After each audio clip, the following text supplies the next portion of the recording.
Namo Buddhaya. Happy Sunday evening. Welcome to the Buddha Dharma TV. I am Sherry Chandra from Jakarta, Indonesia. Yesterday, we presented to you Mahayana Buddhist chanting conducted by Most Venerable Setauquo of Taiwan. Today, we present you something special. A group of bhikkhunis from the Taiwan Buddhist temple in Bodh Gaya were chanting a Mahayana chanting at the event of offering of a Sanghika Dana to 2,000 monks at Bodh Gaya. This Mahayana chanting was conducted by Venerable Tanti Tan Hoi, abbess of the Taiwanese temple in Bodh Gaya, India.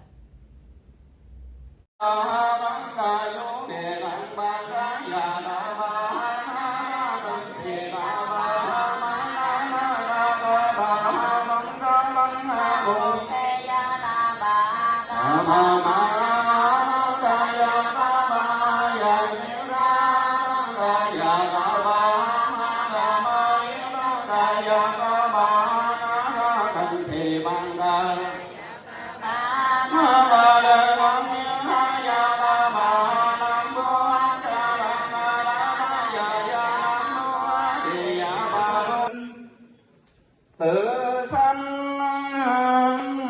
ghi từ phụ nhất niệm quý tăng kỷ niệm sinh vương như tạng thang đức kiết mạc năng tầng nam mô bổn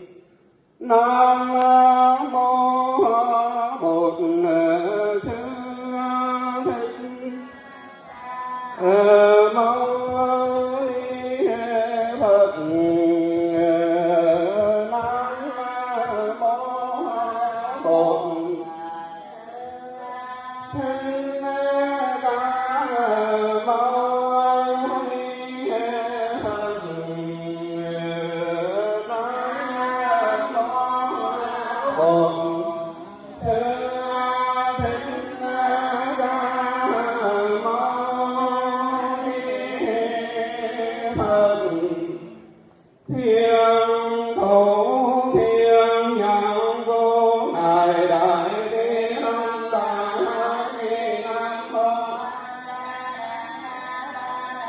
Hãy subscribe cho kênh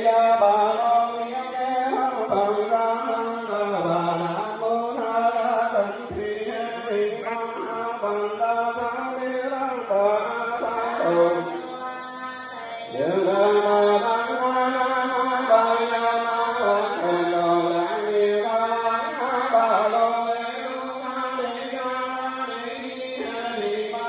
Gõ để không bỏ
lỡ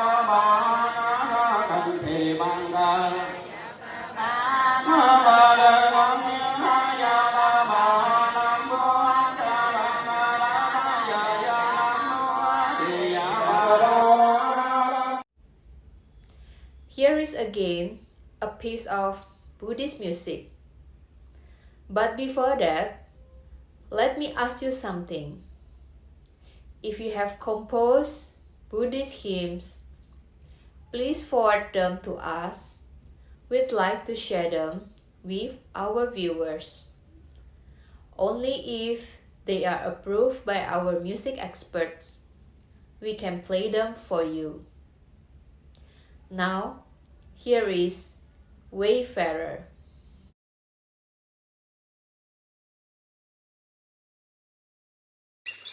Row here, ripple this water, tinged with the moonlit tide. Mountain as high Sumeru, gaze on with wandering pride, in the starry orbits, stopped for a while in pace. Gods in their shaken heavens, down to the earth they raise. Birds in their flaming beasts in their vests of gold, fish on the water surface, make themselves their people, their people.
Well, no time for Dharma practice was the topic of the sermon by Bante Rahula of Mexico.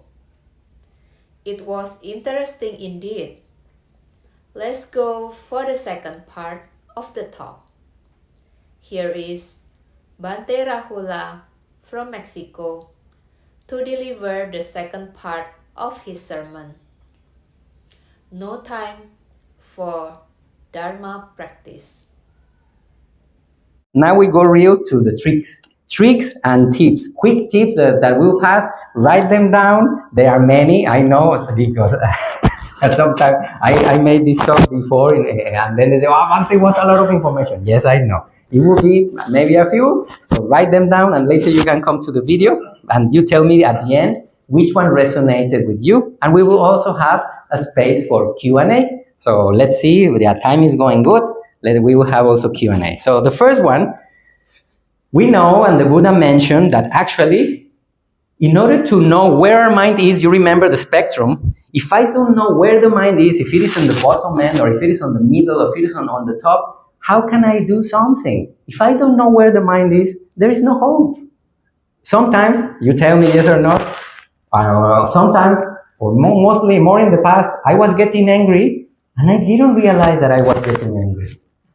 Somebody come and tell me, "Are you okay?" Yes, I'm okay. Somebody do like this. Are you fine? Yes. Something like this, and already anger already there, but the mind still saying, yes, I am okay, don't you see? Isn't it? So it is already, anger win already. Why does this happen? Because lack of awareness, lack of mindfulness. Sati is weak. So if we don't know what our mind is doing, my dear family, we are lost. And that's why the world is as it is. And that's why we have said the most horrible things we have ever said in our life were because we were unmindful or angry. And even not knowing that we were angry. And sometimes the same happens with sadness. We are sad and we don't recognize. Or we are nervous and we don't recognize. And like fire, if we don't check the fire when it is small, when it is easy to turn off, if we neglect the small fire, the whole house can burn. So then we have psychological problems, not for us, but we can see it in society. A lot of depression, a lot of anxiety. Isn't it? So we need to be mindful from the moment we wake up, ideally, until we go to sleep. As long as the mind is on, we need to be mindful because the mind is changing very quickly. Sometimes we feel happy and immediately we feel sad, isn't it? How many emotions did you experience today? Tell me. How many thoughts did you experience today? Wow, millions of thoughts. Very fast is the mind. So we need to be careful about it. How to do it in a relaxed way, a way that is consistent? Well, let's start using, not just on the retreat. Do you know how to brush your teeth? Yes. Do you need to be thinking, okay, right, up and down, don't go forward like this. Do you need to think about that? Not at all. We do it automatically. So if the mind doesn't require to be thinking about it, go to mindfulness and just be mindful of the smell of the toothpaste, the sensation, the force we are using, and the way we are standing, so the mind is not lost. Sometimes I see myself, oh, later I have to go this and I have to send this email and she told me that, but next time I told her that I would say her this and this and that. And then you finish and, oh, did I finish? Did I brush the teeth already? I don't know, isn't it? Because we were totally lost. Somebody has felt that thing before? Yeah, don't be shy, don't be shy. Yeah. Okay, we all have experienced that, so I know how to brush the teeth. Better come back to bring your mind back. No, don't go to the future. No, don't go to the past. Stay here. Just movement, smell, and clarity of mind.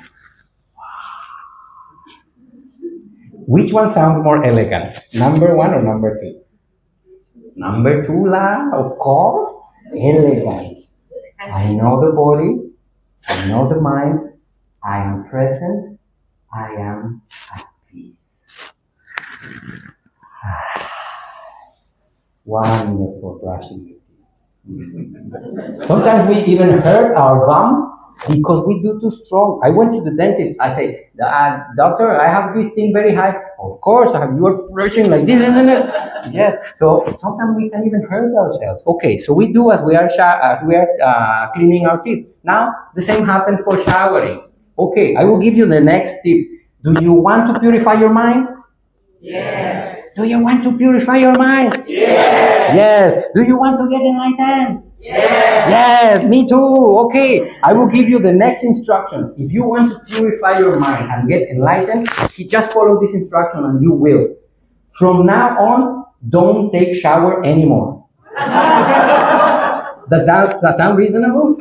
Sound reasonable? Yes, believe me. From now on, don't take shower. Don't take shower anymore. And you will purify your mind and you will get enlightened. Do you believe me? No, okay. Don't take shower anymore, I will say, but okay. From now on, what I mean is, you will not take a shower. From now on, you will meditate while showering. Wow. That sounds good. No, okay, let's make an experiment. Quick experiment. I'm going somewhere and you ask me, hey, where are you going? No, not here. Are you going one more time? I go, you ask me, not here. I'm going to take a shower. Number 1. You ask me, second. I'm going to meditate in the shower. Which one sounds more elegant? Number two, isn't it? So yes, when I say from now on don't take shower, meditate while you're showering. You don't need to think about soap. You don't need to think about opening. Just stay present. Keep the mind in the body. Keep the mind peaceful. Wow, very elegant. And I will tell the same. If you want to get enlightened, from now on, don't eat anymore. Don't take food anymore. From now on, you won't eat. You will meditate while eating. Sadhu, sadhu, sadhu. Sounds reasonable? Sounds possible? So look, the only thing is just put a tag on it. I'm not taking a shower. Make the resolution. The mind is very powerful, man. Whatever resolution we make, the mind follows it. So before you get into the shower, you start thinking, I will not let the mind loose. I will be present, I am present, and all the shower I will stay. Believe me, my dear family, wisdom will follow. Wisdom will follow. Okay, so this is the next tip I wanted to do. Put the label, I will be meditating for everything. Okay, simple. Before you go out, I will meditate while walking, and you will see more tricks. Now, who here has car or drives? Raise your hand, raise your hand. I think many of us, isn't it? I was also driving when I was a lay person. So I will tell you the tips that I was using when I was driving, because sometimes we drive a lot, né? We need to commute to our work, or even if you don't drive, when we take the taxi or the bus, etc. So when I was driving, the thing that helped me the most was two objects. I was focusing on the sensation of the hands in the steering wheel. Anyway, you cannot move your hands from the steering wheel. I already have them there. So as I was going, I was feeling the steering wheel. And also another object that you can use is your weight in the cushion of the seat. Can you feel your weight in the cushion now? Is it easy do you need much attention to do that? No, very easy. Just keep the mind there. The mind is anchored. So you will use the driving wheel and the cushion, and let's make an experiment. Okay, now we will start driving in London. I think it's London. We'll start driving, and you will be mindful of your body. Get the steering wheel. Everybody get your steering wheel. Feel your weight, your breath also, and here we go. Ding. We are going there. We can see the cars. Are you mindful of your weight? Oh, some for very few only. Are you mindful of your breath? Yes. Can you see the road? Of course, possible. Can you feel your hands? Yes. Can you see the road? No need to do much. So you have the attention is divided. You're still working. You see these people, bye-bye, and to our neighbors or whatever. We can continue going. It's definitely possible, isn't it? So we feel the weight. We need to stop. Green light. Okay, let's go, etc., etc. The point is made. So use your hands and the weight of your body and the breath. So now you will not drive. You will meditate in the car. Wow, more elegant. I tell you, tonight you will go out more elegant than the way you came in. I can assure you that. Elegance, ladies and gentlemen. Yes. Okay, next one. If you need to wait for whatever reason, the lift, in the bank, or in the post office, or whatever, sometimes we need to wait. Why to let the mind run wild? Just come back. No, dear. No. Don't go to the future. Come. No. Don't go to the past. Come back. Then you use the breath. We anchor with the breath. We anchor with the body. No suffering. And when no suffering, joy arises. Piti sukha. No. And when joy arises, peace follows. And when peace follows, love comes after. Wow. My dear family, we are talking about very beautiful stuff. If we are present, the mind calms down. If the mind is calm, we are free from suffering. Joy arises. From joy comes peace and concentration. And from peace follows all the time love. Have you noticed that there is no boundary between peace? There is no frontier between peace and love? Really? When we are peaceful, suddenly, we just feel love for ourselves and for others. Very beautiful. Easy to do even when we are standing in the bank. I heard one teacher saying, one time he told us, do you want to know who is the best meditator of all the world? Oh, we are like, yes, Bante, please tell me. And then he said, the best meditator in the world is the one that is meditating and nobody knows this. Very elegant. I want to be that one. I wish for you to be that one. You will be your mind straight, stable, and beautiful, and people don't need to know around. You don't need to be, No need. You are just standing on the bank. You're just standing waiting for the lift, and your mind is booming with beauty from the inside. Isn't that elegant? That is pro. We are talking about professional. So really pro. So any moment, you know, come back. Let go of the past, the Buddha says. Let go of the future. Let go of the present. With a mind that is totally free, cross to the other shore beyond suffering. Sadhu, sadhu, sadhu. My hero. Very nice. Very wise. Okay, next one. Instead of having a door, now you won't have a door. Your door is like, of course, that's just a door, ne? No. Now we will upgrade our doors. Now our doors will be our Kalyanamitas. Now the door, every time you get the knob of your door, or either this or this one, whichever you have, the door will tell you, be mindful. So when you open the door, you will take that moment to come back to yourself. Even if you are going to the toilet or to the kitchen, wherever you're going, stop, or even just in the opening, the door will tell you, be mindful. So now we will upgrade the door. So you see, in all these moments, how many doors do you open every day? Well, except for the doors that Brother Alan used to sell, these doors you just arrive and they open by themselves. So no need to open those. But anyway, if the door is opening, you just arrive, sadhu, sadhu, sadhu, and then you go. Okay, so now the doors will be your Kalyanamitas from now. Not just the door, we will upgrade the objects in our daily life. Okay, so Kalyanamita door, another tip.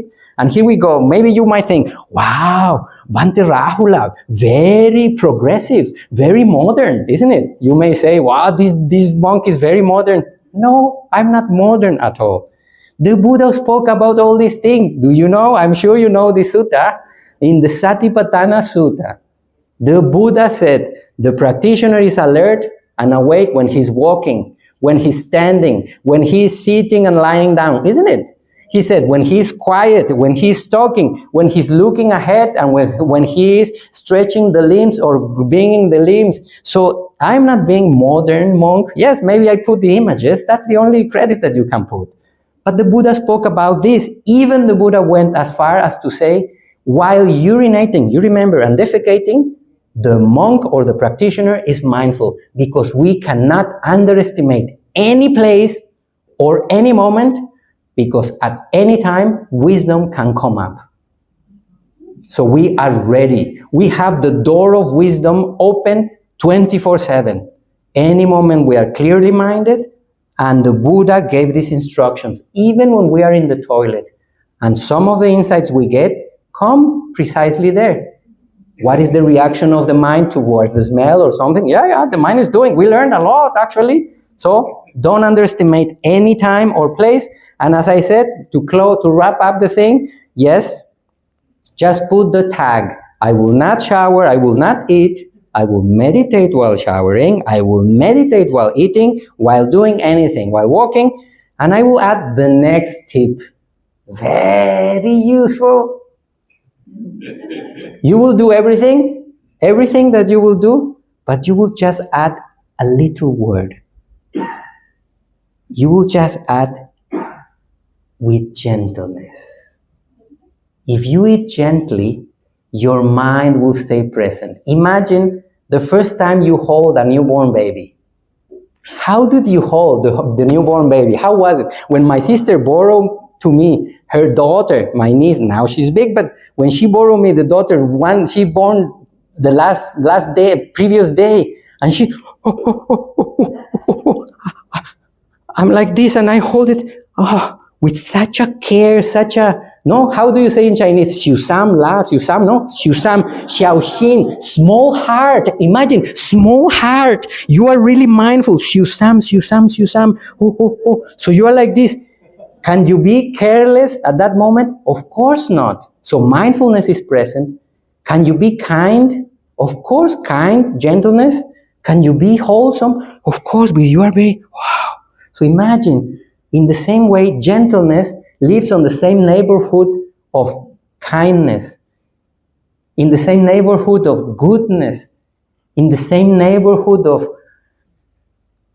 all the good qualities are in the same neighborhood. You saw the spectrum of mind? We are on this side. So if you just do things kindly, brush your teeth kindly, shower kindly, it is that kindness and gentleness will already bring all the good qualities of the mind present. Does it make sense?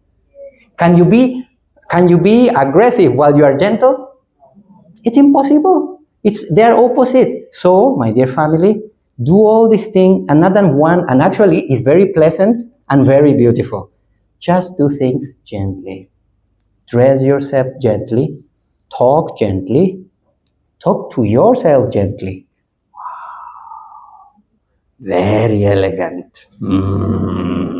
Very nice. Now we are talking. Now we are talking about daily life elegance. Do we need a monastery to do this? Not at all. Do we need, I don't know, an altar? No. It's just daily life. We are making our life our retreat.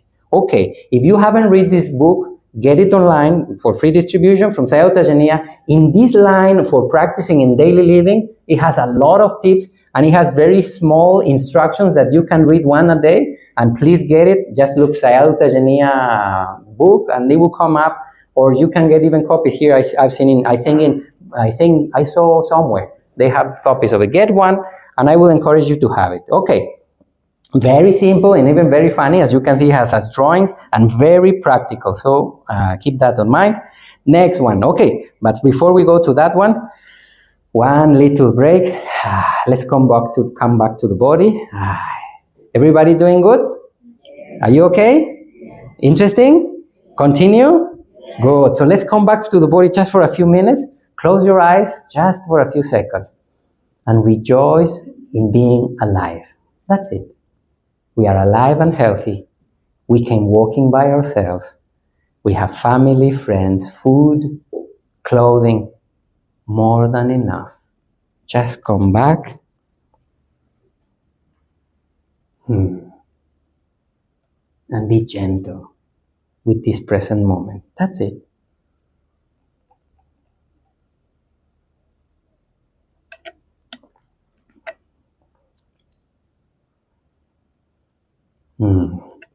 We wish the same for our family, our mother and father, wherever they may be, even if they left already.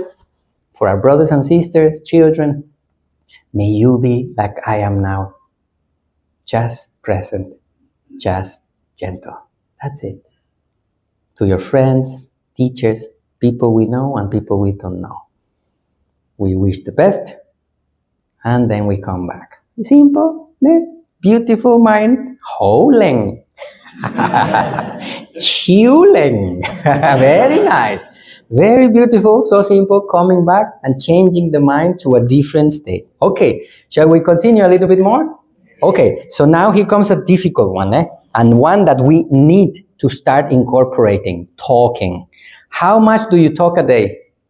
Wow, we talk a lot, isn't it? Or even in your job, if you are a phone, yes, how can I help you? Yes. So imagine the whole day talking. If we are unskillful on keeping our mind stable while we are talking, you can make the math. How many hours a day do I speak? How many hours we are unmindful? We won't make it, ne? If we don't bring mindfulness while we are talking, we will waste a lot of time. And I can assure you that most of the things that we feel regret now were words that we said, isn't it? Why? Because we were unmindful. We didn't recognize that the defilements were coming and suddenly, we said something, very cheap, very cheap. So, how to bring mindfulness while we talk? The Buddha said we need to be mindful while speaking and while being silent. So in the same way that we practice meditation, we need a base, an object, a base object, an anchor. So what will be that anchor? Same as in the car. If you're talking with somebody and you're standing, I'm feeling the weight of the body in the feet. I am feeling the breath. I'm feeling the sensation of the cloth. Can you feel the cloth touching your body? Yes. Can you feel the coolness of the aircon? Yes. Can you feel the weight of your body in the cushion? Or if you are standing, that's it. I anchor myself. First, with any object, same as we will practice any meditation.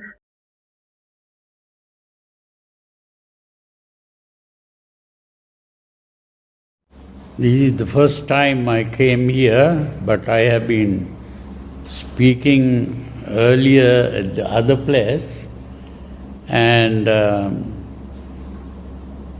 so I'm very happy to see the new place. Looks good. And today the topic that we are going to speak about is a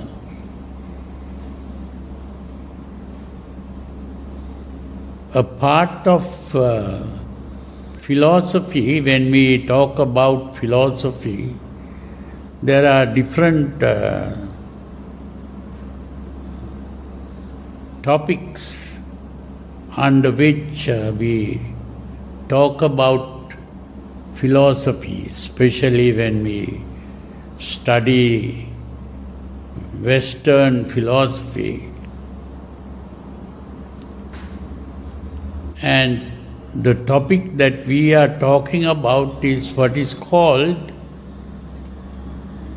epistemology.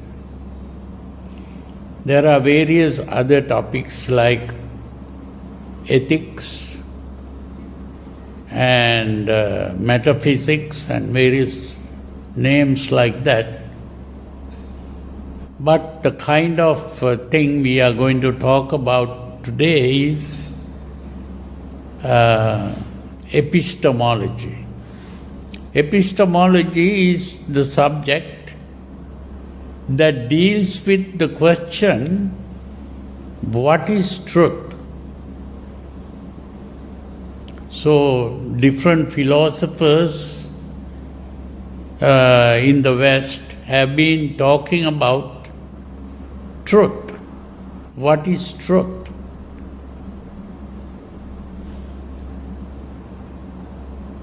And here, the Buddha, in that particular sutra called the Kalama Sutra, is talking about this same thing. What is truth? Because at that time, some people called the Kalamas. That word Kalama refers to a group of people. And these people came and asked a question. There are many speakers who come to our city or town or village or whatever it is, and talk about their beliefs, what they consider to be truth. And in talking about truth, they always point out that what they say is the truth. And everything that other people say is not truth. So their own version of truth they speak about and condemn the version of other people's truth. So these people asked the Buddha, how do we face this problem? Because different people come and talk about different things and claim that to be the truth. Whom are we going to believe?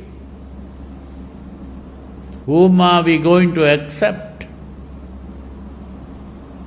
So please tell us what to do. That is what people asked. So the Buddha says,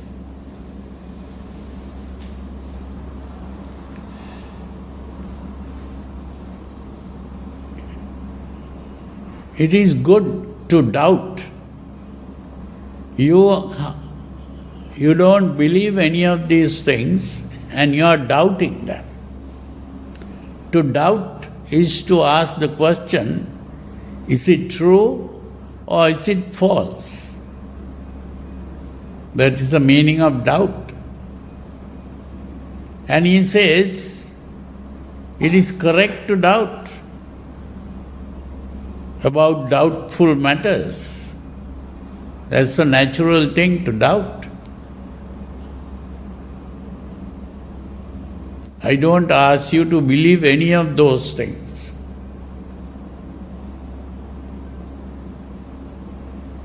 Now today, if we examine the modern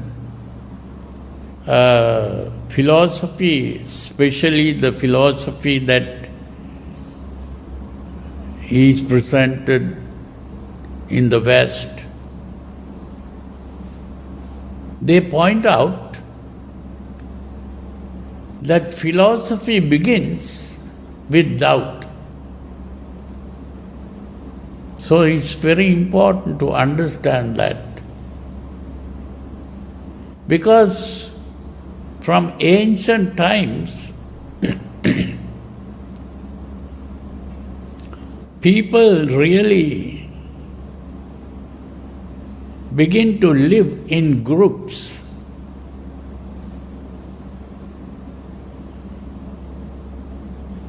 All animals begin to live in groups.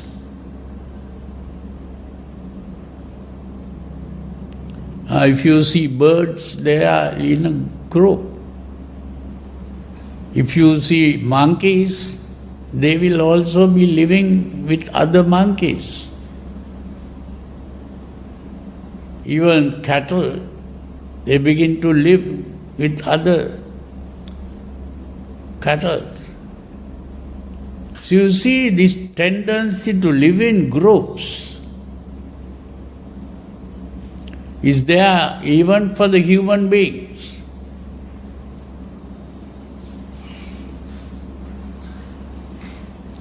Why do people live in groups? Why do animals live in groups? Because every animal feels insecure. Every animal feels insecure. To be alone means that some other animal might come and eat this animal. So one animal becomes the food of the other animals. That is the world.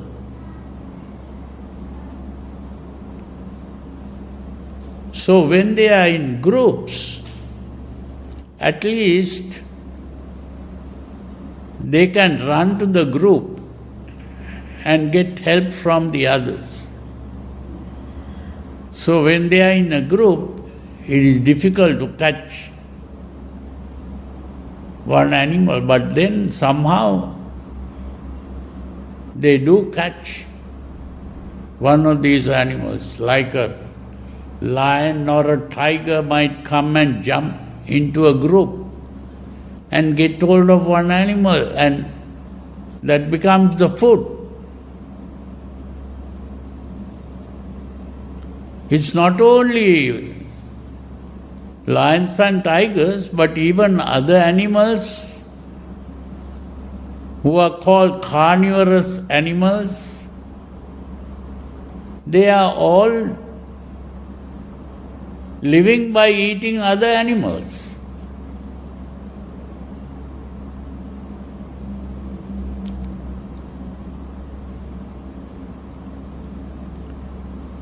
You see, even human beings are like that. Human beings also eat other animals. It's not only animals who do that.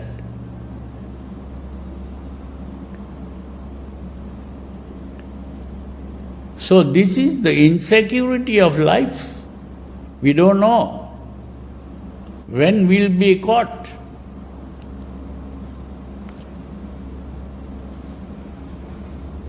Now, human beings don't eat other human beings,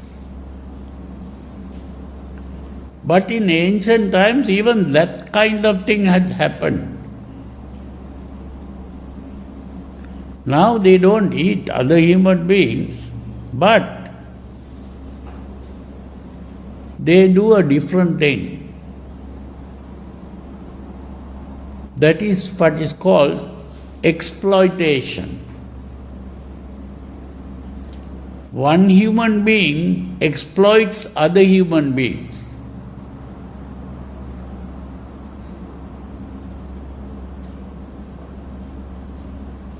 And there are different ways of exploiting even human beings. Even when you go to do a job, it's very important to see that you are being exploited. Other people may be paying you for doing the job.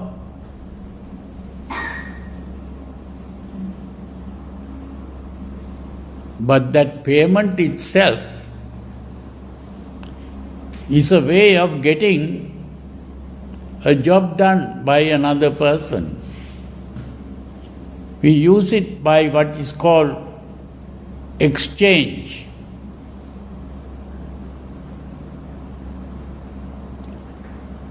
You do a job for me and I give you something for that. That's an exchange. But even in that exchange, I will be exchanging in such a way that I gain from that, and you may be losing some extent. You see,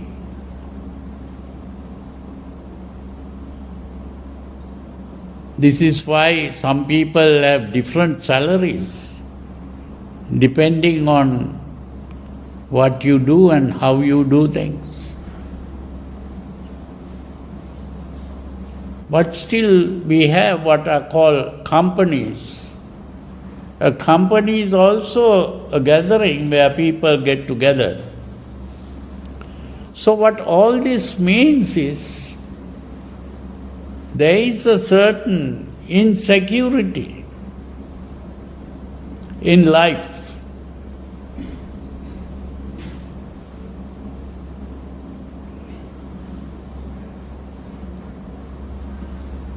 This insecurity is the biggest problem. Every person who is born insecure.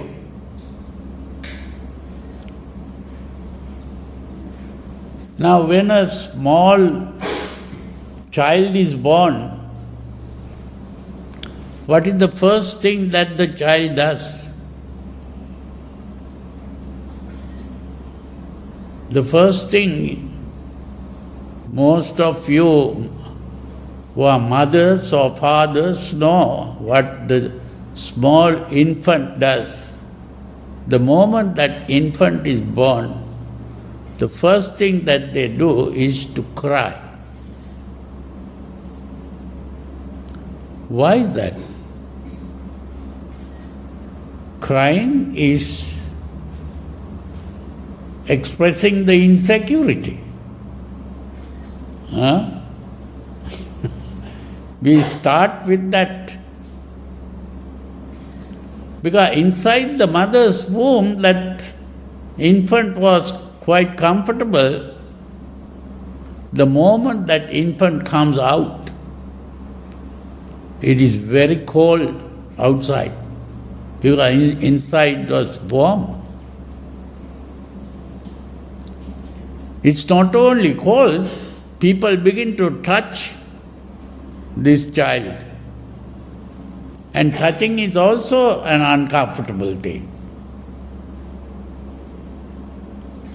And then when you open your eyes, light comes up. This was not there inside the mother's womb. And that is also a very uncomfortable thing.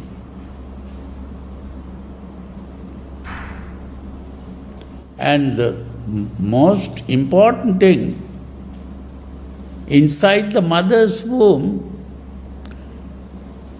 this infant didn't breathe. Now you have to start breathing.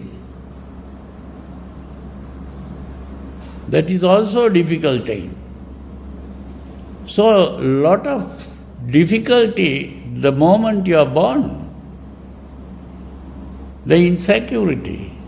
But after some time, that child begins to get used to this, and sometimes you see the child smiling. But you see, somehow, as the child grows up, out of all the other animals, this human child or the infant remains helpless for a long period.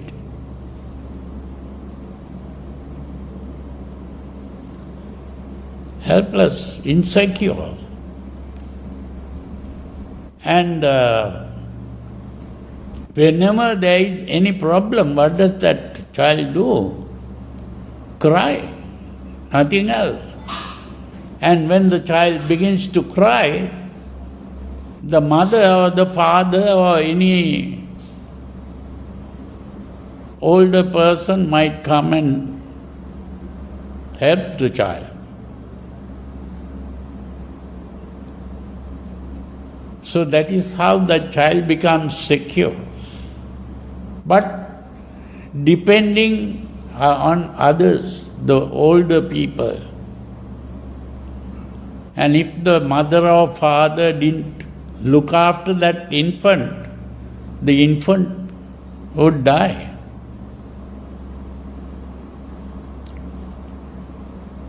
Now this child gradually begins to grow up,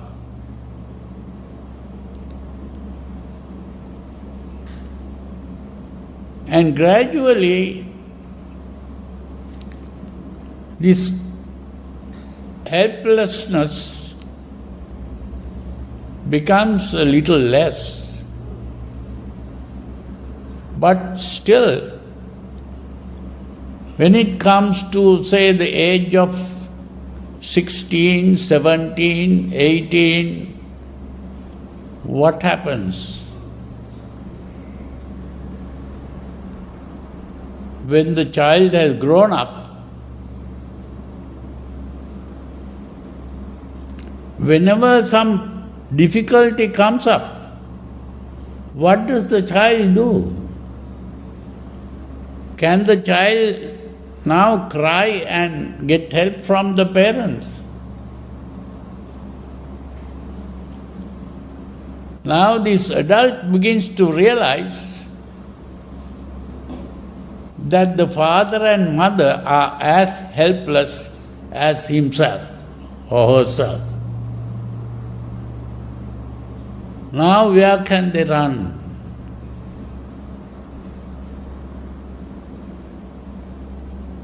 Whenever there is a problem, where can they run? There is no place to run.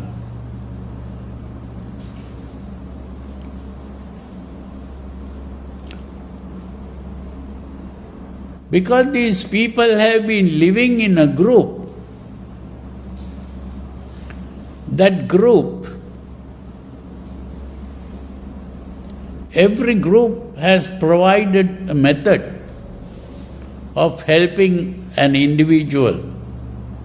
What is that? That is what is called religion. That religion has provided a powerful person. Who is that powerful person?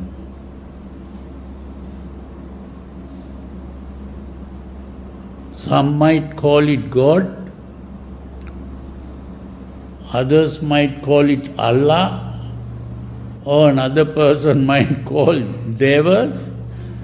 Whatever the name is, they are meaning the same thing. It is some kind of supernatural being with supernatural powers. Where the natural power has disappeared, now they are going after supernatural powers. They have never seen this God, but they believe that there is a God like that. Just pray to this God and the God will help you.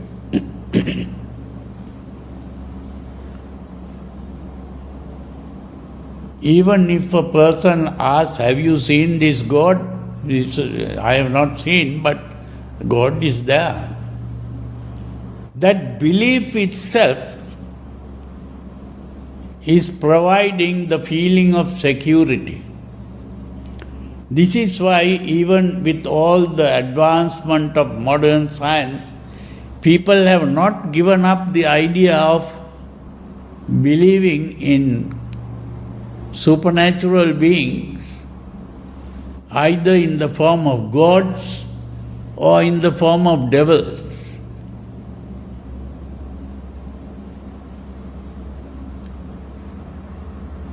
That belief is necessary just to get that feeling of security. That is why they don't want to give up that.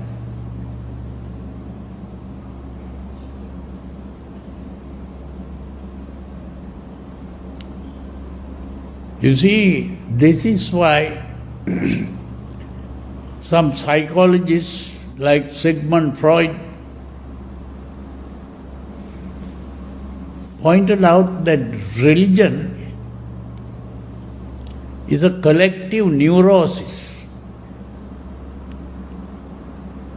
It is a kind of mental sickness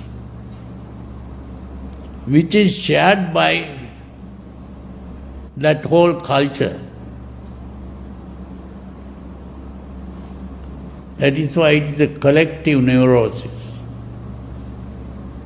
Karl Marx called it the opium of the masses,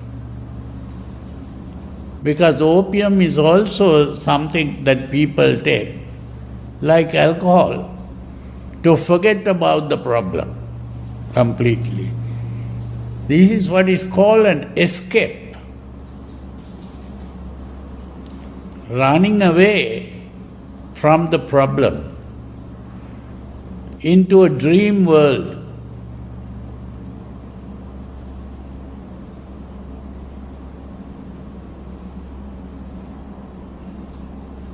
This is why Prince Siddhartha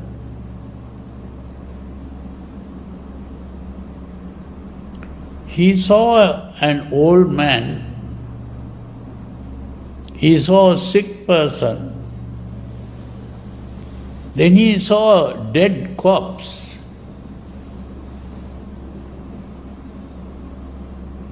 That is how he saw the realities of life.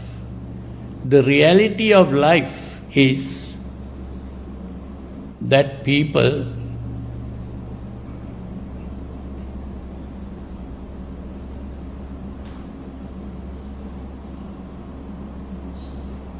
have to face this reality.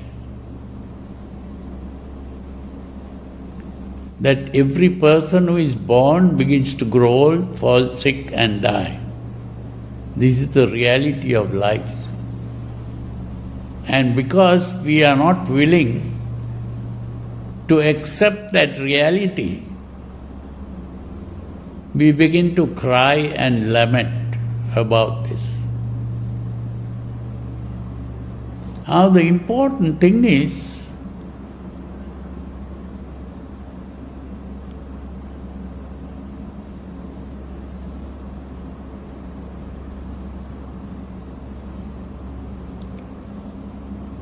we ask the question, is this true or is it false?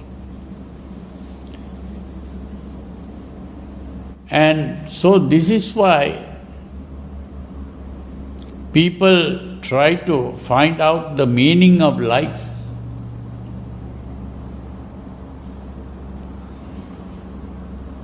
He was reading a book by also supposed to be a psychologist.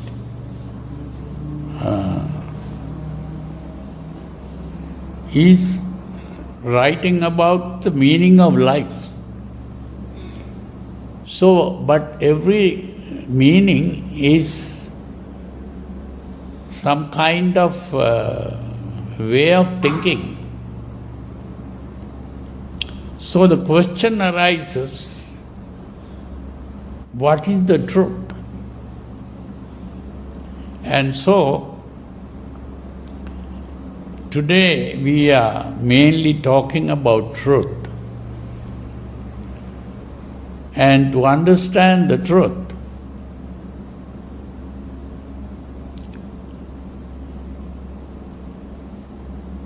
the first thing that happened in the history of philosophy is to make use of the human ability to think. Thinking and using our ability, which is called reasoning. What is it that we call reasoning?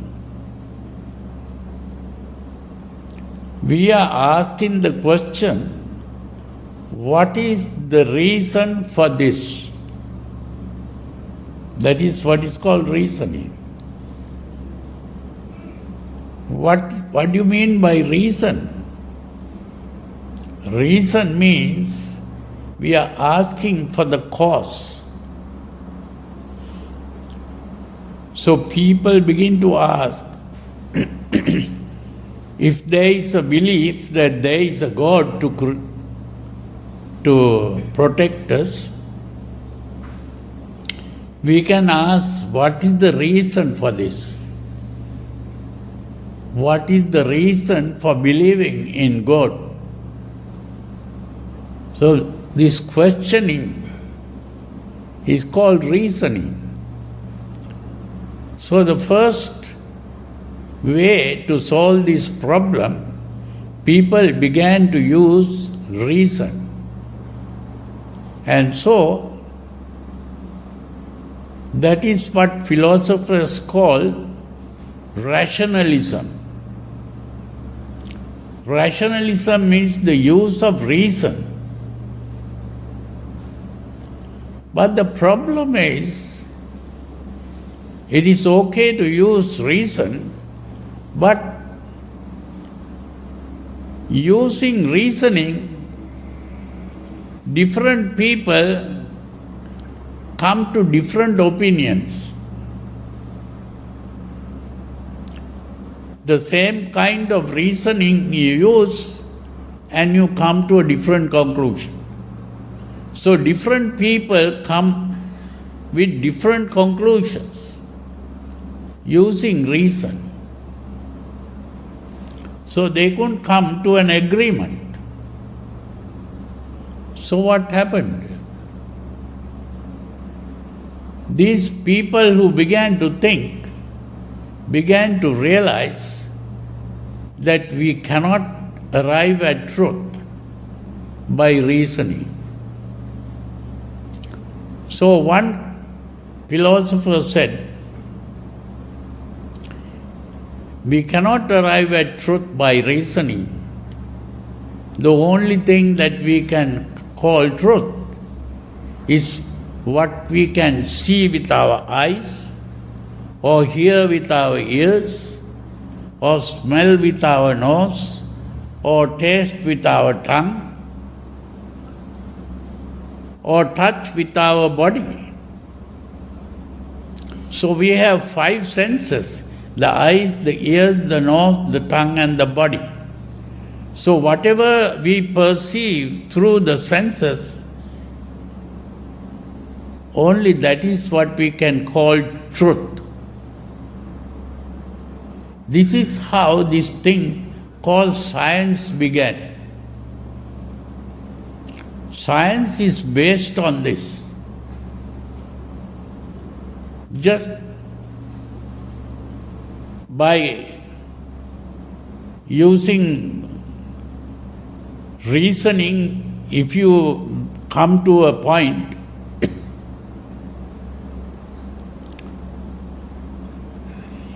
the scientist doesn't accept it. It has to be verified through experimental observation. So experimental observation is using the eyes or ears or nose or tongue and the body to touch. Unfortunately, one scientist comes up with something like Isaac Newton. He saw that when you throw a ball up, it comes down. Why does it come down? He thought it was due to a force called gravity. There was a force called gravity that attracts things. That's why you can't throw it up and it won't go up. So they thought the best thing is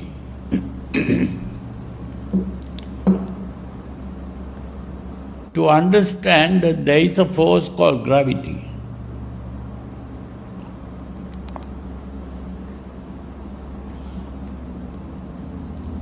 Now that remained accepted by the other scientists for some time, and then came another scientist that we have heard of, called Einstein. He pointed out there is no such thing as gravity. And he brought forward the theory called the theory of relativity. There is no gravity. So that means even through experimental observation, you cannot arrive at the truth. So then people thought,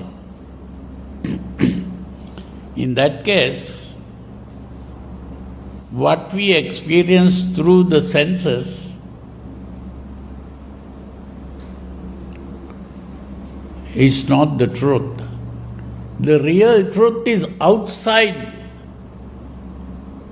sensory experience. There must be something outside. So this philosopher called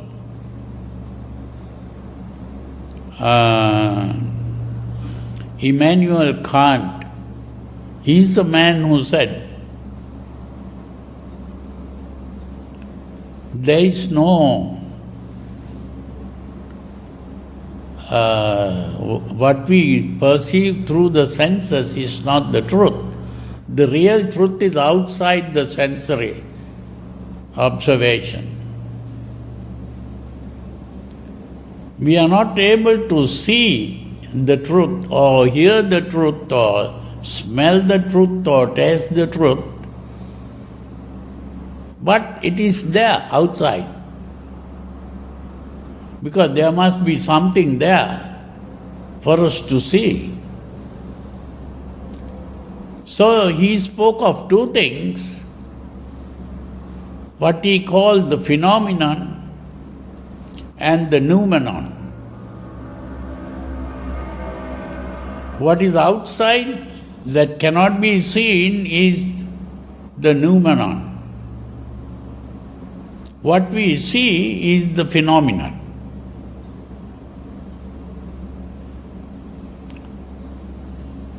So people began to say the real truth is outside. And that truth was called the transcendental truth. The truth which is beyond experience. The transcendental truth.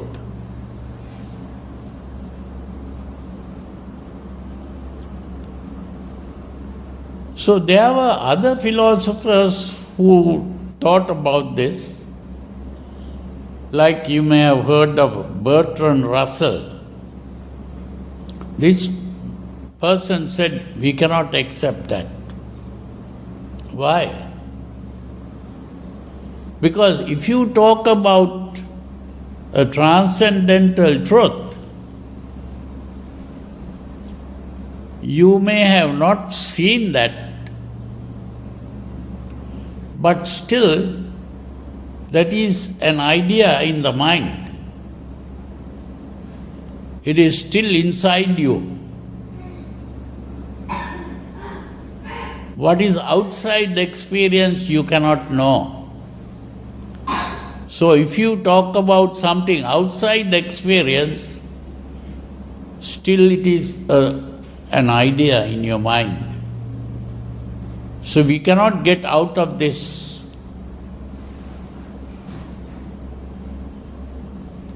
So whatever we talk about is within our experience.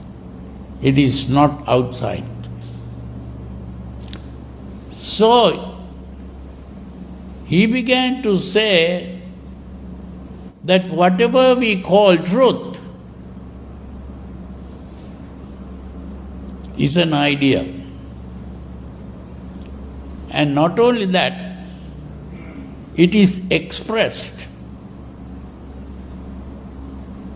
in a language.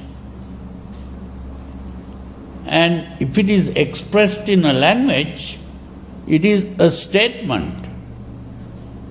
And a statement comes in the form of a sentence.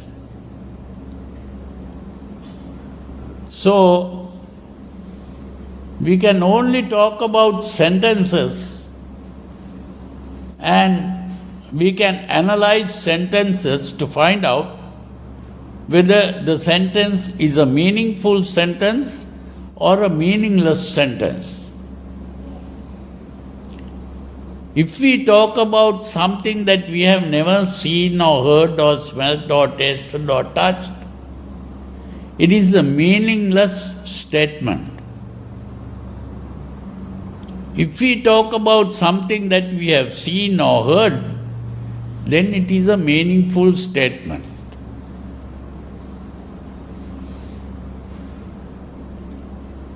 So we cannot talk about truth and falsehood. We can only talk about meaningful statements and meaningless statements.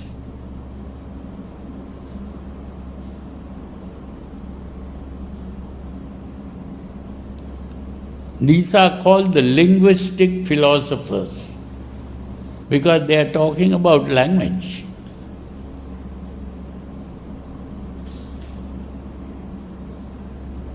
Another school of thought came up and said,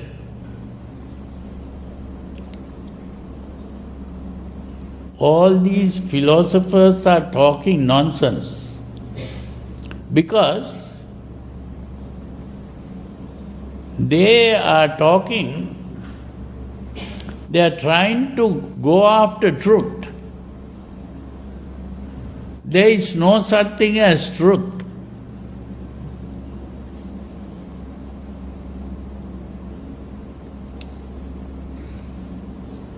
And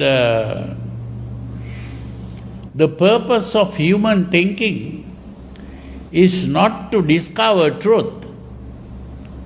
The purpose of human thinking is to solve problems. So if a person can provide a solution to a problem, it can be verified. And if we can solve the problem using that method, then it can be accepted as a true solution. And that solution can be called a truth.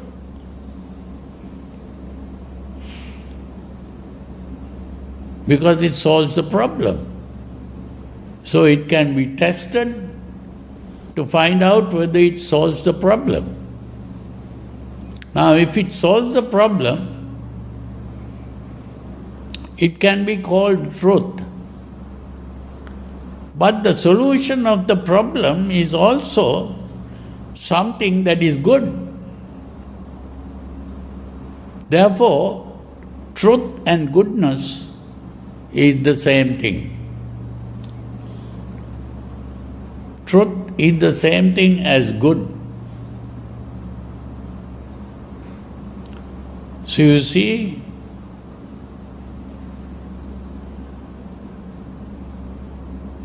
so the philosophers came to that point.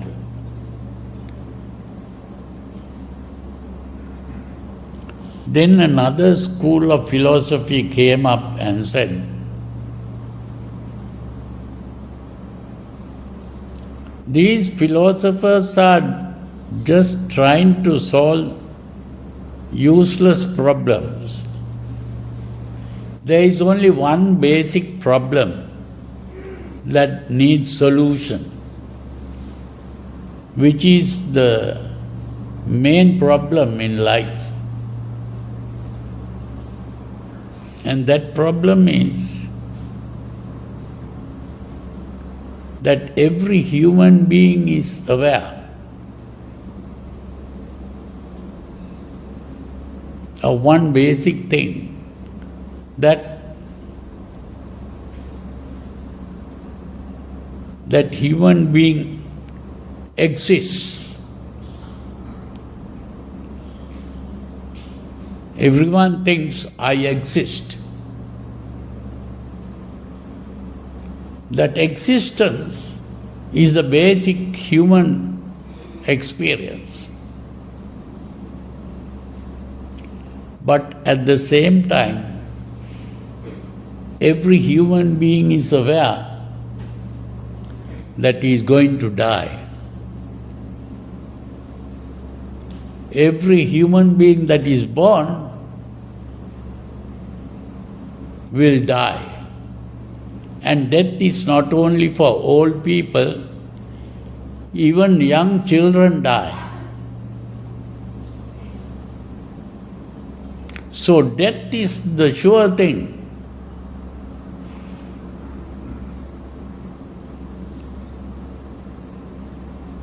And that death, no one likes to die. When a child is born, people are happy. But when a person dies, they begin to cry and lament.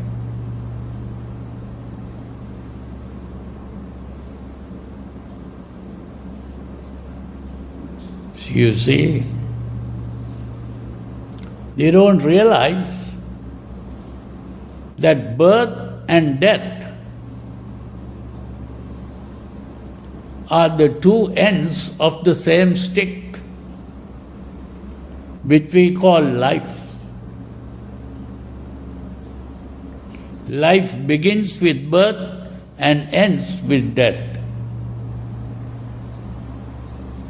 And in between, what you get is what is called aging.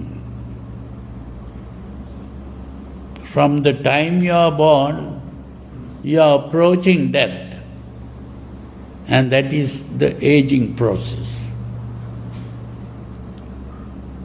This creates fears, worries, anxieties.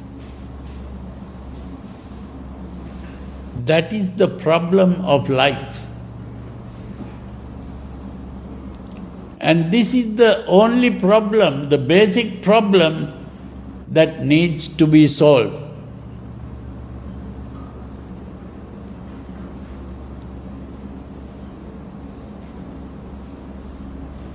These people, these philosophers who brought up this problem, they were called existential philosophers because their basic thing is the idea of existence.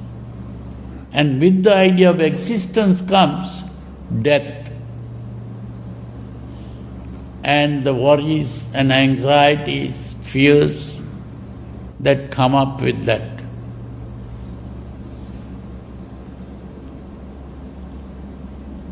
And one existentialist was that man called Kierkegaard. He was a Christian. And he came to the conclusion that the human mind is not able to solve this problem. So the only solution is to take the leap of faith and pray to God to solve the problem. That was his solution. But there were other existentialists who didn't believe that. They said, we can't accept the idea of God. So the only thing is the human being has to solve this problem. But no one was able to solve this problem.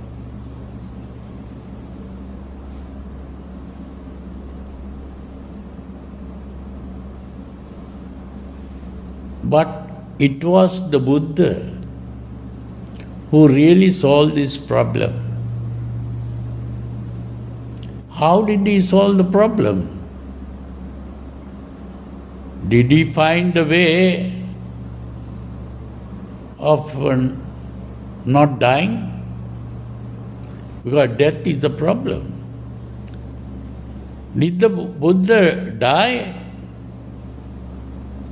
Or did he not die? It is very important to understand that.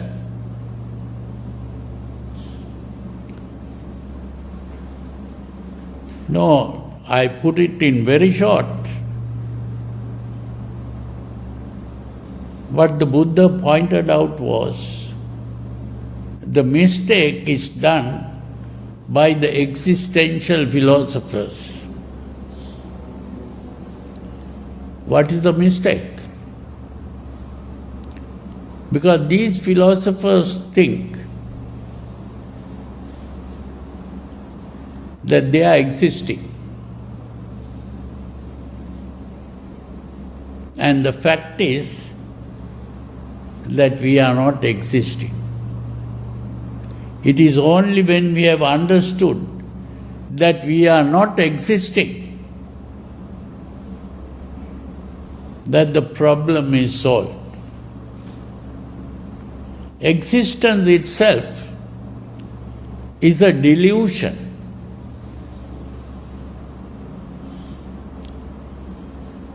It is only a dream. We are only dreaming that we exist. we have to awaken from this dream. It is only when we have awakened from this dream that we are existing.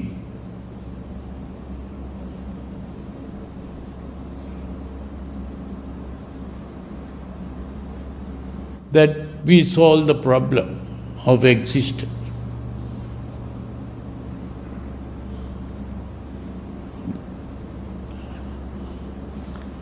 Now, of course, to go into this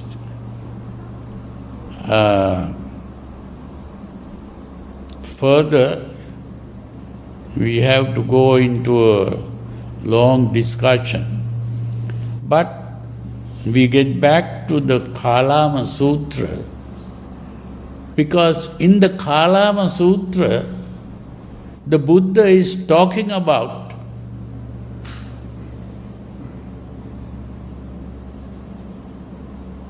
this problem that modern philosophy has introduced. Because these people came and asked the Buddha,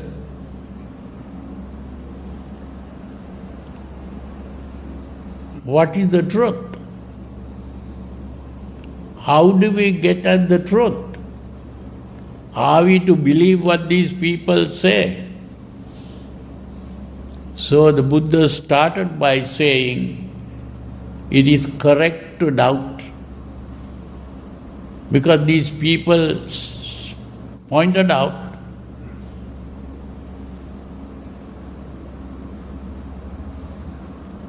the philosophers were saying that philosophy begins with doubt.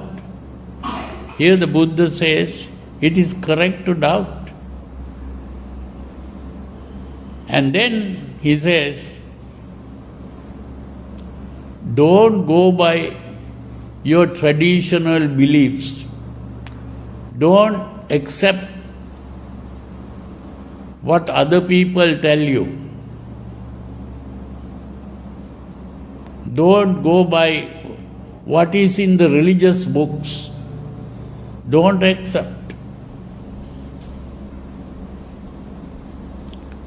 Don't accept even if it is based on logic and reasoning. Even rationalism is thrown out.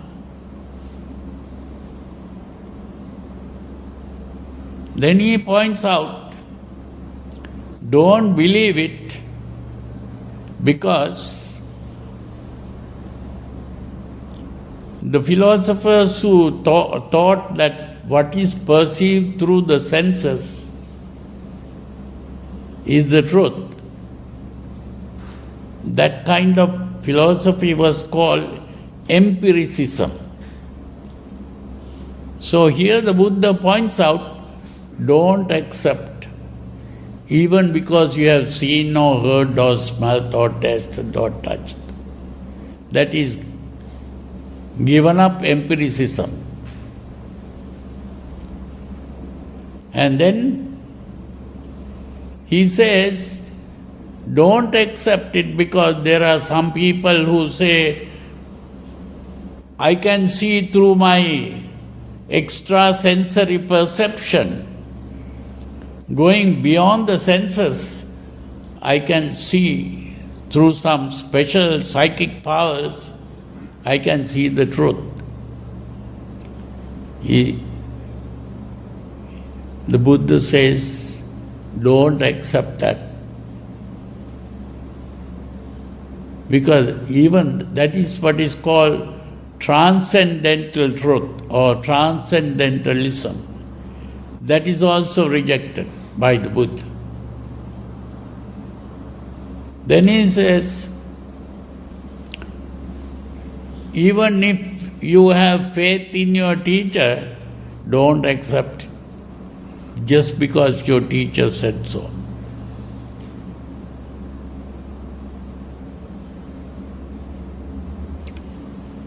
So in other words,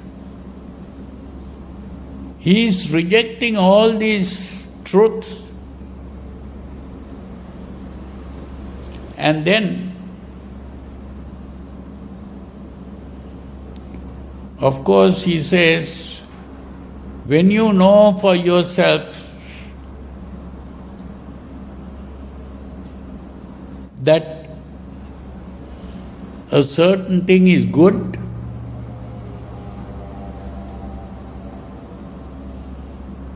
or certain thing is the wise thing to do, or when a certain thing is done, it has happiness coming from that.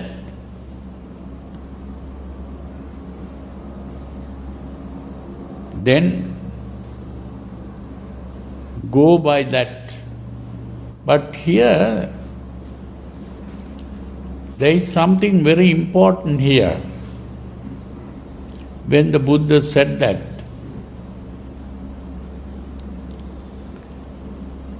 there was this psychologist called Sigmund Freud.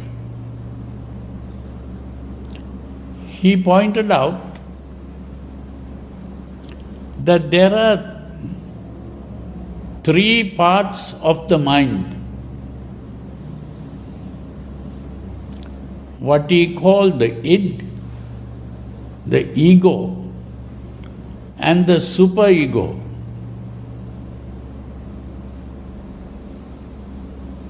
The id is going after pleasure. That is a part of the mind that is always seeking pleasure and avoiding pain. Seeking pleasure and avoiding pain. That is what he called the id. There is another part of the mind that is guided by logical thinking, reasoning. That is what he called the ego. Ego is thinking in terms of logic and reasoning. And there is another part of the mind that is always trying to be good and trying to avoid bad. That is what he called the superego.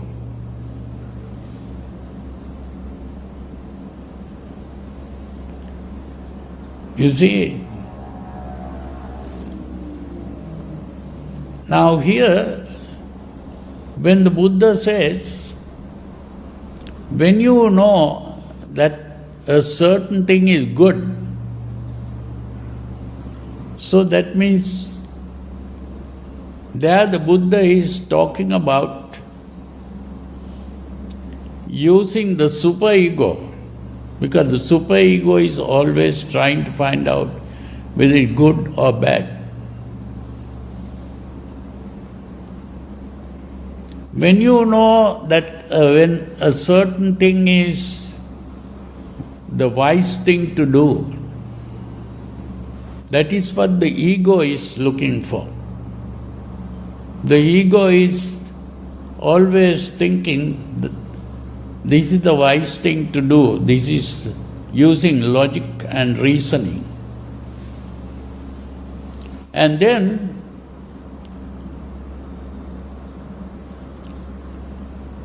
there is this other part that is trying to find out whether it is bringing pleasure or bringing pain. That is what is called the id. So here the Buddha is using these three parts really. Here the Buddha, now the question arises whether the Buddha ever speak about the id, ego and superego.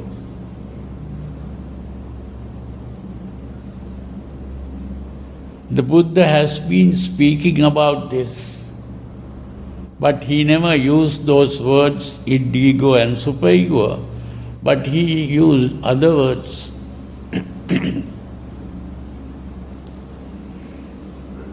There is a word called upadana that the Buddha used. Upadana. And he spoke of 4 upadanas. That 4 upadanas is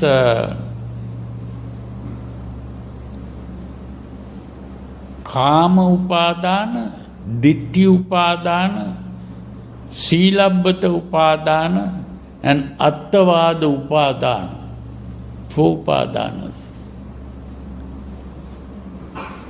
The Kama upadana that he spoke of is really,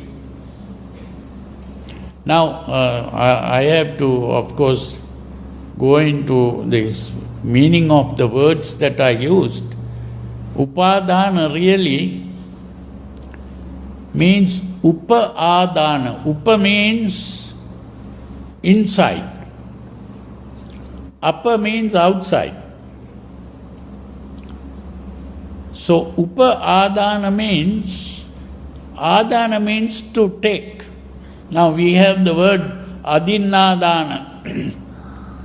Adinnadana means to take what is not given. Adinna means what is not given. Adana means to take. To take what is not given. That is what is called either robbing or stealing. You see, upa-adana. So you are taking in, that is the meaning of upa-adana. Upa means inside, adana means to take. Taking what is inside or taking in. The real meaning of taking in is to make something mine. This is mine.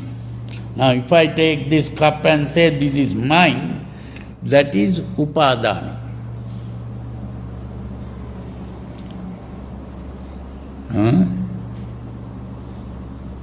Now in this upadana, we are taking in things which is, I use the word personalize.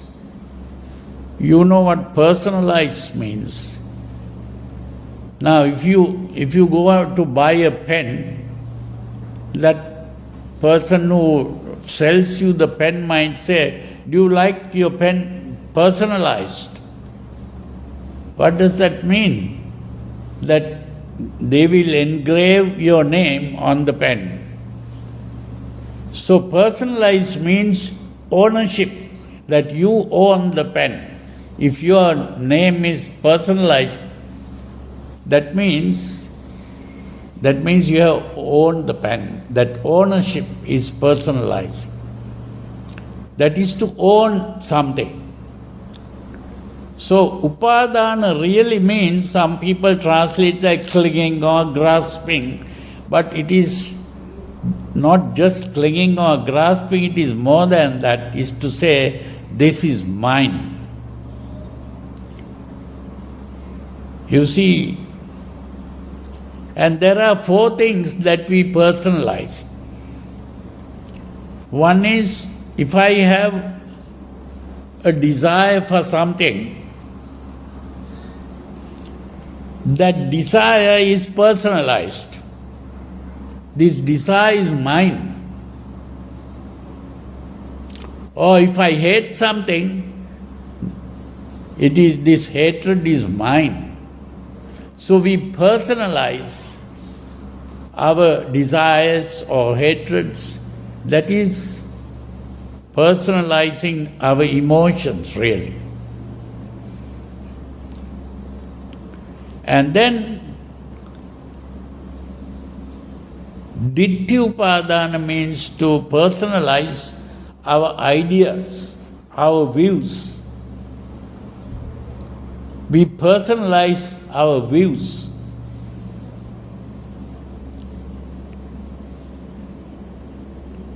Then we also personalize our sense of right and wrong, good and bad. That is personalizing the Kamopadana, Dittupadana, Silabbata Upadana. Silabbata. Sila means to avoid doing bad is what is called sila. Now, in the 5 precepts, if you observe the 5 precepts properly, that is called sila. That is, you are avoiding bad behavior. So, sila is to avoid the bad things. And bata is to be doing the good things. So, you do 2 things. One is you avoid the bad things and you begin to do the good things.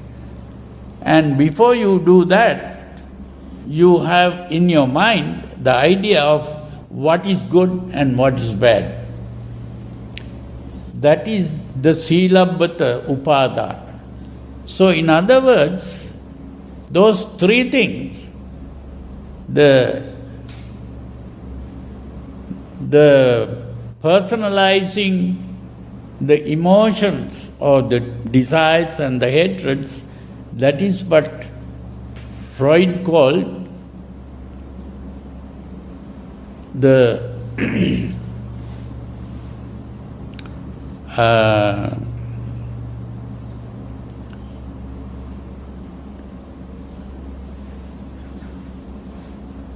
what are those words that I used? The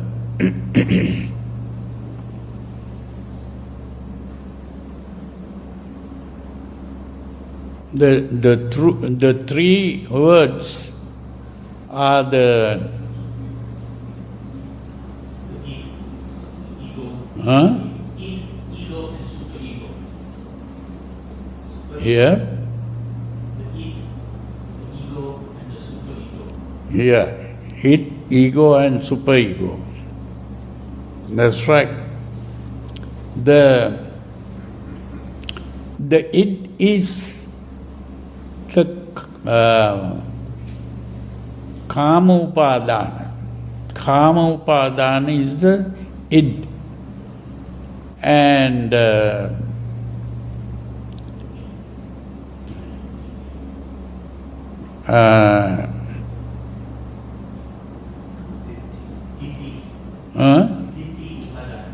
yeah, the id. The ego is the Ditti Upadana. And the superego is the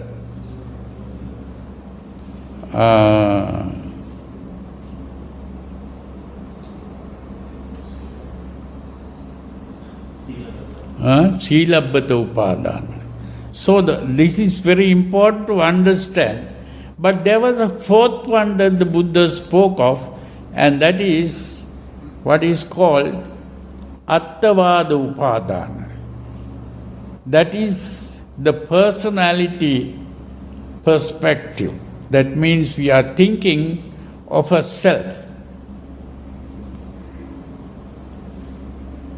Now, this is going too much into Freudian psychology, but is good to know it. The important thing is that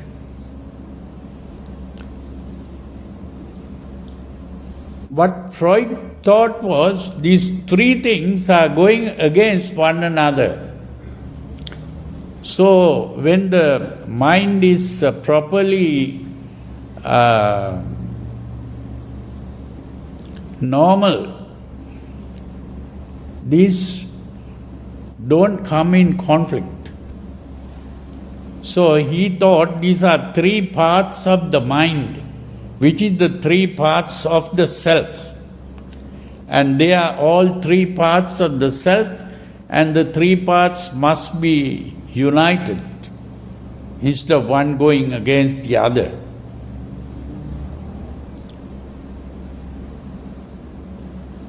But what the Buddha pointed out was, these three parts are not parts of the self, because there is no such thing as self.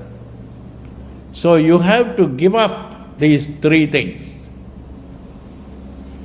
It is only by giving up these three things that the conflict is resolved. So this is why, although the question was about what is truth, but here the Buddha pointed out that this is not even a philosophical problem, this is really a psychological problem. So from philosophy, the Buddha brought the people into psychology, and also connected with ethics, the idea of good and bad.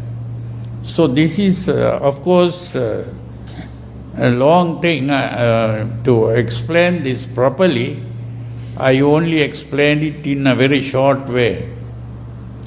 So the important thing is that ultimately the real teaching of the Buddha is that he is not talking about a truth. There is no truth in the world. There are only views in the world.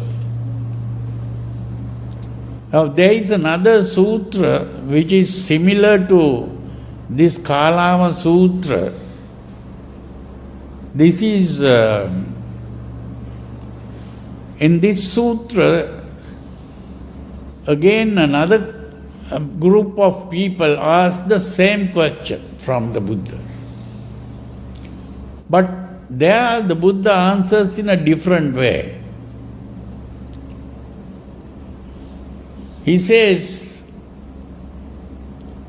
Ekang hi satchang na dutiya matti yasming phajano vivade phajanam. Now, here what the Buddha is trying to say is, if there is only one truth in the world, and there is no second truth, there will be no conflict between people if there is only one truth. But different people think in different ways, and they bring out different ideas as truth. This is why there is so much conflict in the world. Then he says,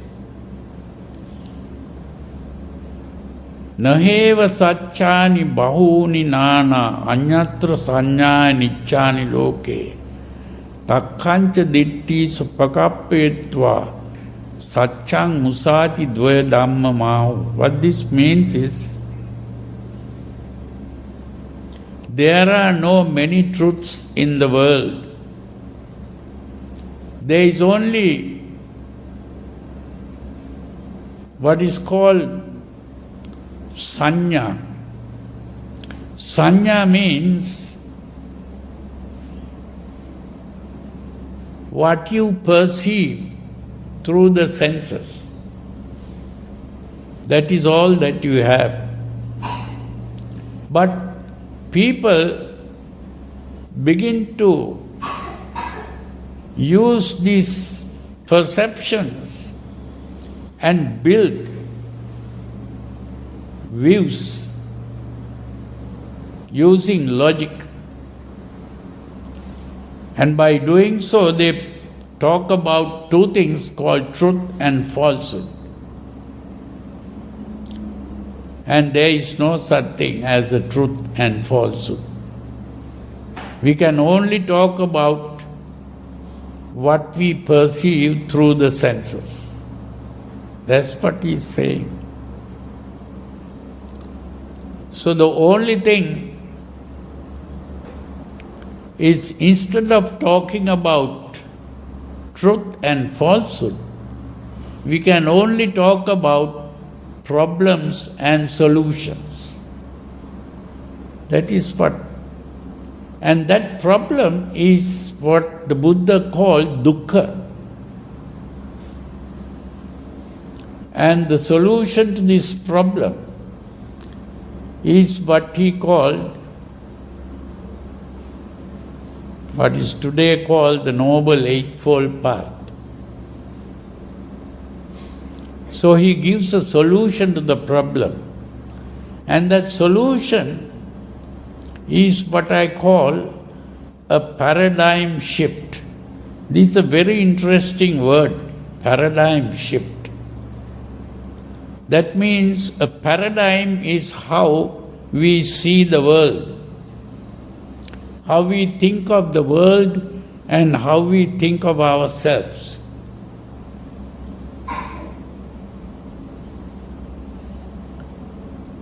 And that way of thinking is producing this problem.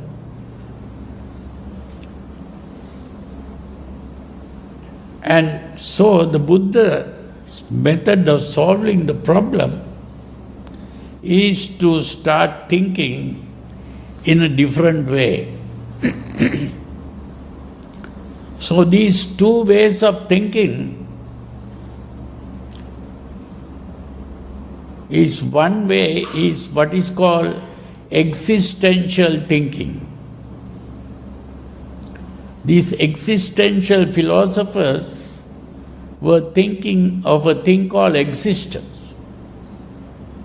What we really have is what is called experience.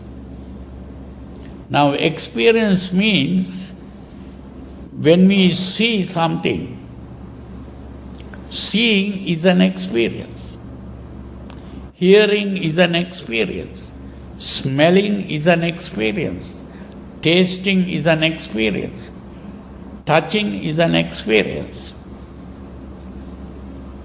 When we experience,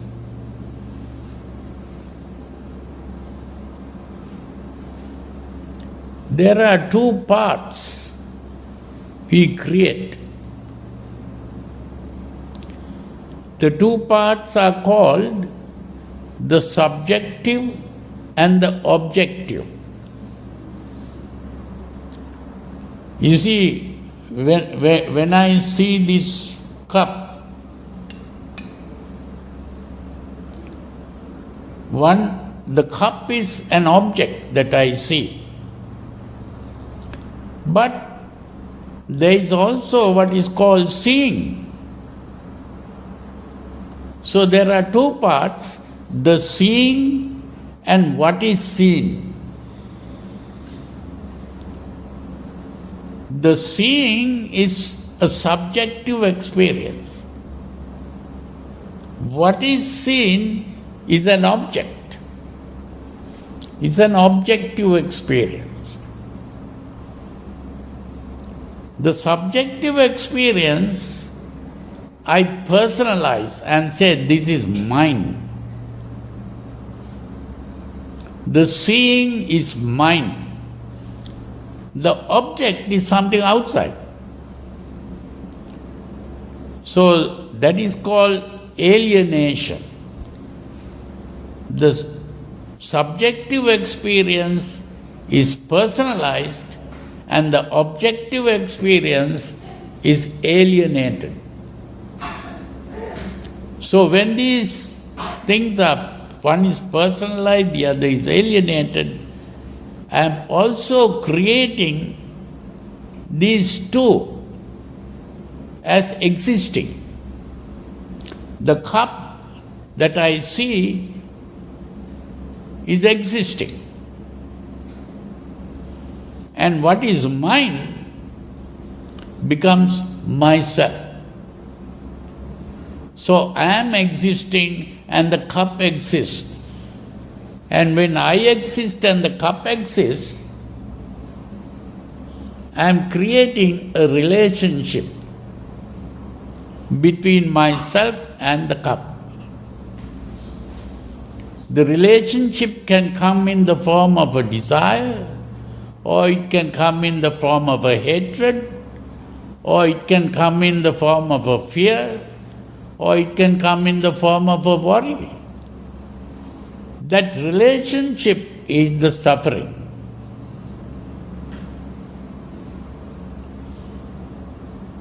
So,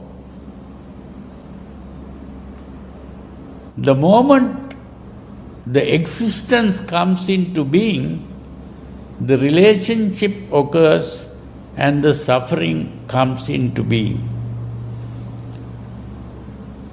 Now, if I look at it in a different way and see it simply as an experience only, seeing is an experience. I don't have to personalize the subjective or alienate the objective. If I look at it only as seeing as an experience, there is no personality here. There is no existence here.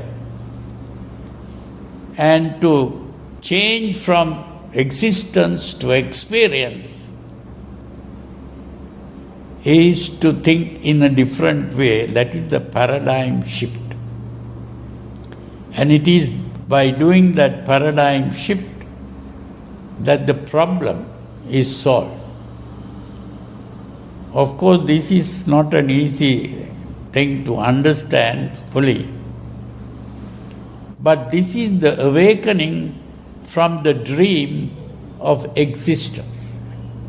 That awakening from the dream of existence is what the Buddha achieved. That is why he is called a Buddha. The word Buddha means one who is awakened. Normally people are sleeping. They are sleeping and dreaming that they are existing. So it is only when we have awakened from that dream and we realize that there is no existence, that existence is called bhava, and the freedom from existence is bhava nirodha. So this is why the Buddha says bhava nirodho nibbana. So what is called nibbana is the freedom from existence. When we have become free of existence, all suffering comes to an end. So this is not an easy job to understand that fully. So at least we have understood it to some extent. That is what ultimately the Kalama Sutra is trying to point out.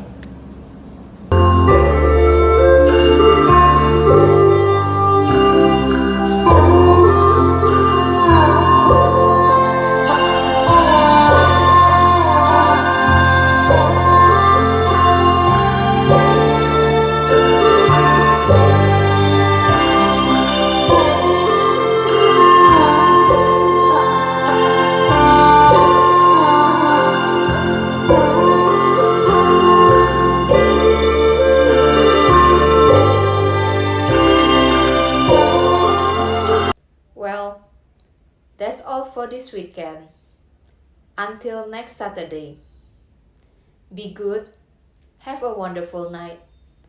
Namo Buddhaya.